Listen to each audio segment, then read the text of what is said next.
Okay, after listening to the Planet Money podcast about, they called it something about the Curse of the Black Lotus. It was pretty much about the Magic the Gathering cards and the trading values that you get. I just checked one of them. I checked the Black Lotus actually on eBay, and it's valued at like $2,500. And all it is a card. That's it. It's one of the latest cards in the latest series because they're constantly updating them every few years.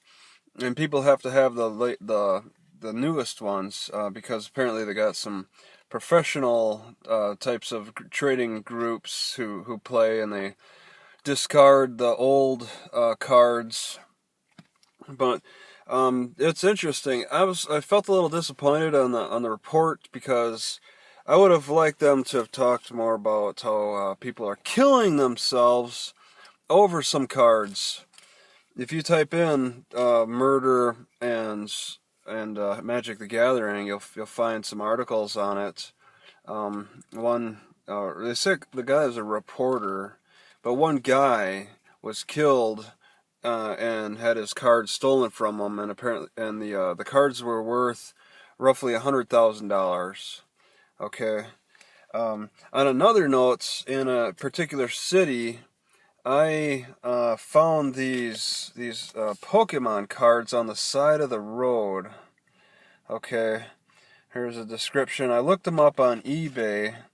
This one is worth, I think, $3. No, I think this one was, for mint condition, this was worth, well, the person was asking for $12. This one was like $3, this trainer Pokemon. And then they had a different card too, from a different type of style, the chaotic.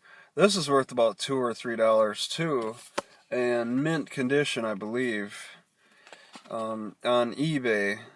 And these are back in '99. They say, I should say, 2008. The Pokemon are '99, and these have some value still, as old as they are.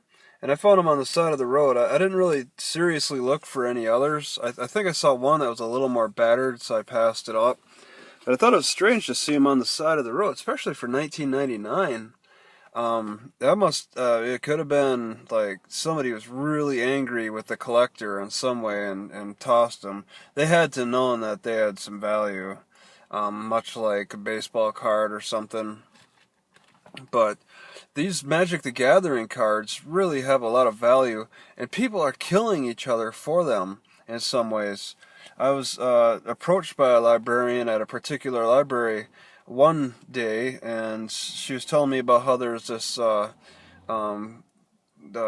homeless camp that accepts bitcoins, and they were founded on a guy. It was named after some guy named Shaw or something like that. And his backstory, because a guy talked about it in another YouTube video, said that he was killed over allegedly stealing a Magic the Gathering card. All right, that's sad. I mean, how Planet Money argued the value of these cards was by saying that they're just paper. They're just paper squares with some art and whatever on them. That's it. Yet they got such a high value, and people are really murderous, and people are making almost pretty much a living on trading these pieces of paper. That's it. I never really got into it myself. It came out after I graduated high school and entered into the Air Force. So I was busy training, and yeah, I went to like Okinawa, and I was there for 3 years. I was isolated from culture for a good 3 years. I mean, there was no internet, or there was very, very little internet. It didn't really keep me in touch with culture changing or anything. So, like, this Pokemon stuff, this Magic the Gathering stuff, that all passed me by.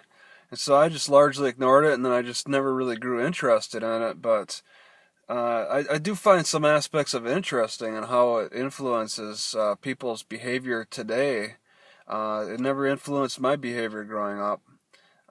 Yeah.